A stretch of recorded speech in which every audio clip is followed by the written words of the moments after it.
Bonjour à toutes et à tous, bienvenue pour cette nouvelle vidéo de cours de maths. Donc aujourd'hui on va voir la relation de conjugaison, cours qui peut être vu en terminale mais également en maths licence de physique les premières années.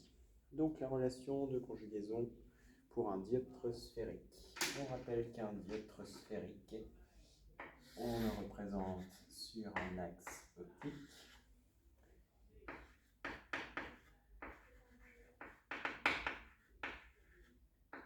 Un axe optique, c'est un axe avec un signe plus à la fin, donc pour dire que c'est c'est de l'optique. Le dioptre, on va le représenter par un trait tout simplement. Le dioptre peut être soit concave, c'est-à-dire comme ceci, donc on va le représenter comme ci, mais en réalité le dioptre fait un arc de cercle tout simplement. Et par rapport à l'axe qui est ici, si on représente cet axe ici, on a la même chose ici, mais on a ici un dioptre concave, donc ici, et ici, donc c'est concave. Donc quand c'est concave, on va le mettre comme ça. Si le dioptre est convexe, on va le mettre dans l'autre sens, ça veut dire que l'arc de cercle est dans l'autre sens, donc que ça fait la convexité, donc comme ceci. Voilà pour l'explication. Au niveau des calculs, la relation de conjugaison donc pour les dioptres sphériques, on rappelle que pour les dioptres sphériques, donc c'est un dioptre, là on va prendre un dioptre concave, on va avoir un milieu N1, un milieu N2. Les rayons vont passer d'un milieu N1 à un nouveau milieu N2, et donc vont être déviés d'une certaine façon. Un dioptre, si on représente en temps normal, c'est un petit morceau de verre. Les rayons vont arriver, les rayons incidents vont arriver dans un premier milieu. Le dioptre va avoir un milieu de réfraction ou réflexion différent, donc le rayon va être dévié, comme ceci par exemple. Il va repartir dans une certaine direction différente. Voilà pour le dioptre. Donc la relation de conjugaison, elle n'est pas très compliquée. On prend le premier milieu, qu'on va nommer N1, souvent N1 c'est le milieu de l'air, sur SA. Alors SA, on va représenter ça toujours sur notre super schéma de l'axe optique, dioptre concave. Le centre du dioptre, on va le noter S, ici. Ici, on va nommer un point A, qui va être le début d'un objet AB, parce qu'on part toujours d'un objet. Donc, la distance entre S et A, donc on note SA avec une barre au-dessus, pour dire que c'est une distance. Moins le deuxième milieu, N2, qui souvent est inférieur au premier milieu, sur SA'. SA', ça va être la distance entre S et un nouveau point ici, on va nommer SA'. SA', ça va être une image. Donc le premier point d'une image, du dioptre, donc par les rayons. Et cette égalité, ça va être égal à le premier milieu moins le deuxième milieu sur la distance entre S et C. C étant le centre optique. Le centre optique C qui est ici, on va le représenter ici, par un point C, par envers, par un point C. Et le centre optique va être situé entre le centre du dioptre S et l'objet AB. Ensuite, nous pouvons parler du grandissement. Le grandissement, qu'est-ce que c'est? Le grandissement, on le nomme oméga. Le grandissement, comme vous pouvez déjà avoir vu au lycée, c'est A' B' sur AB. C'est ce qu'on voit ici. Dans le cas des dioptres, on va le voir sous la forme. Dans le cas des dioptres, on va le voir sous la forme suivante. Le grandissement va être égal à N1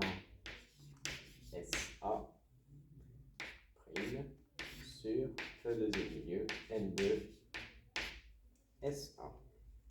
Donc on prend, si on se rapporte à cette formule-là, on prend le premier milieu N1 sur SA, SA qui est la première distance, moins donc N1 SA, divisé par la deuxième distance ici. Donc on prend cette première distance, comme ceci, que l'on divise par la deuxième distance. Donc forcément, on va avoir un rapport entre deux distances, donc ce qui va nous donner un taux de grandissement. Maintenant, on va voir les deux cas de figure pour un objet.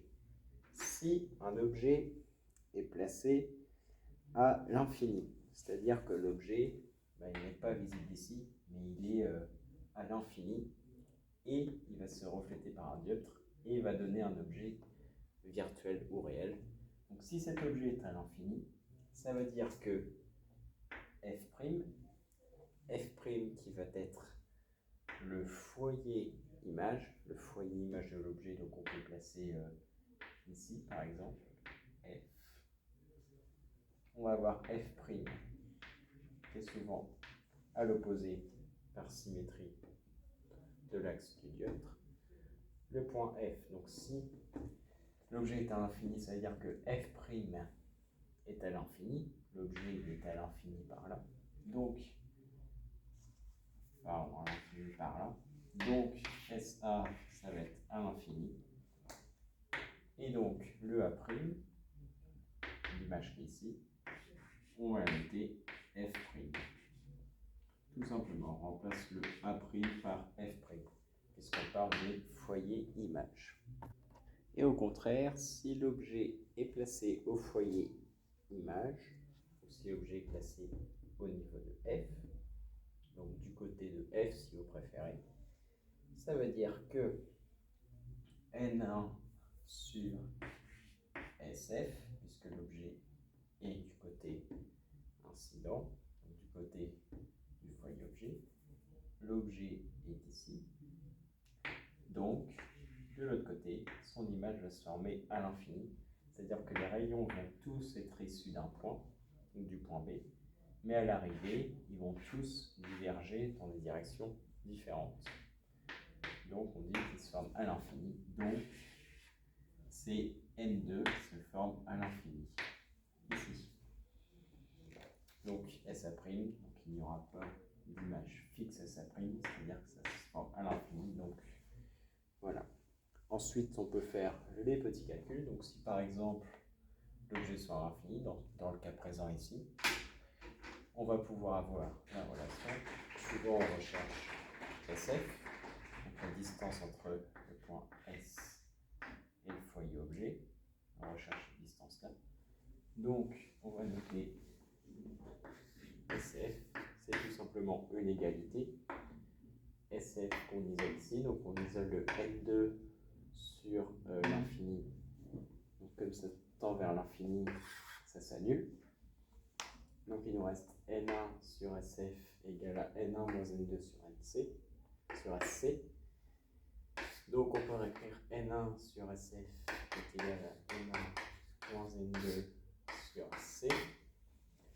On isole SF, donc si on isole SF, il suffit tout simplement de chaque côté de multiplier par SC ici, on multiplie, point mathématique, ici on multiplie par SC, on multiplie par SC en haut et en bas, donc ici on multiplie par SA, par SF en haut, pour égaliser ici, et donc ça on multiplie par SF également. Donc on obtient que SF est égal à... Ensuite on fait l'inverse, SF est en haut, on passe en inverse, donc ce terme-là passe en bas, ce terme-là passe en haut, numérateur, dénominateur si vous préférez. Et donc on obtient N1 SC sur, on passe en bas, N1 moins N2. Cette formule-là est générale dans le cas où l'objet se forme à l'infini. Si, dans le cas qu'on a vu juste avant, l'objet est à l'infini et se forme au foyer objet, on va avoir SF qui va être égal. Ici, on va avoir Si on a l'inverse. Donc ici, c'est à l'infini, et ici, on a un objet fixe. Et bien, on va avoir SF' qui va être égal à N2SC, parce que dans ce cas-là, c'est lui qui va s'annuler et lui qui va rester. Donc, on va avoir N2SC sur N2 moins N1. Et voilà les deux relations à savoir redémontrer en tout cas, toujours à partir de cette relation de conjugaison. Pour un miroir sphérique. Pour un dioptre sphérique. Et maintenant, on termine rapidement avec le schéma, chose que vous apprenez au lycée et que vous savez refaire normalement. Donc, on va prendre le rayon qui d'abord part de B. Le rayon va partir de B et donc va passer directement par le centre sphérique C. Donc directement comme ceci. Et ne sera pas dévié. Va continuer en ligne droite. On va voir le deuxième rayon qui va arriver perpendiculairement à l'axe optique et qui ensuite va passer par le foyer objet, comme ceci. Le dessin est assez bref. Et le troisième rayon que je vous fais en orange, va passer par F de ce côté-là. Tac. Et dès qu'il va rencontrer le dioptre, il va ressortir parallèlement à l'axe optique. Ici, on va avoir un croisement. Et le croisement ici va être l'objet. Donc là, A', je l'avais placé pour l'illustration. Mais ici, on va avoir A' et B'. Donc on va avoir une image inversée. Si le centre optique, au contraire, donc là, hop, ça va faire comme si c'était un rayon normal. Ce rayon normal, donc, une fois arrivé, hop, va passer par l'image A', B'. On va passer par B', B.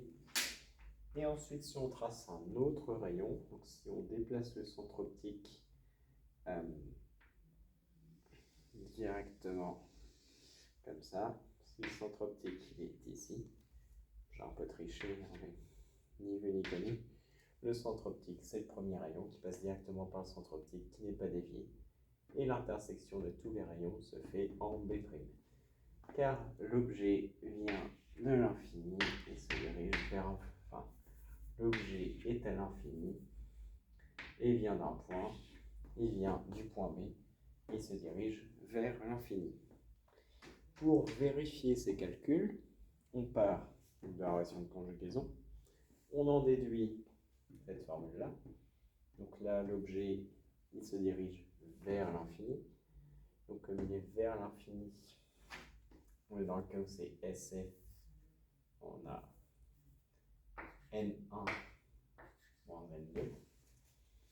Et donc, il suffit, donc là on a un premier milieu N1, un second milieu N2, N1, donc ça va être l'air, donc on va donner des valeurs. Donc on va donner les valeurs N1, N2, on remplace dans la formule N1 et N2.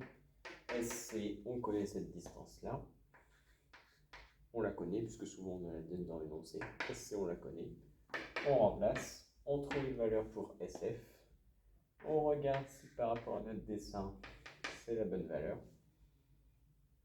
Pour SF ici, ou pour SF' ici. Soit on cherche SF, là, soit on cherche SF'. Et après, on peut aussi calculer pour être sûr que notre image qui est là soit bien, ait le bon grandissement, donc ait le bon facteur de réduction entre celle-ci et celle-ci.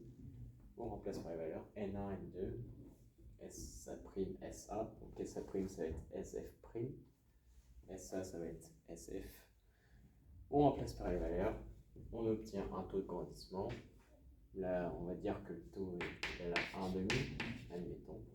Donc, quand on multiplie cette distance-là par 1,5, on trouve bien, en théorie, la distance qui est ici. Donc, ça permet de vérifier nos résultats et que tout est bon. Vidéo un peu brouillon, j'espère que vous aurez appris quelques notions quand même, notamment sur les formules, sur la façon de faire, c'est un peu brouillon. N'hésitez pas à poser des questions en commentaire si vous voulez. Bonne journée, à bientôt.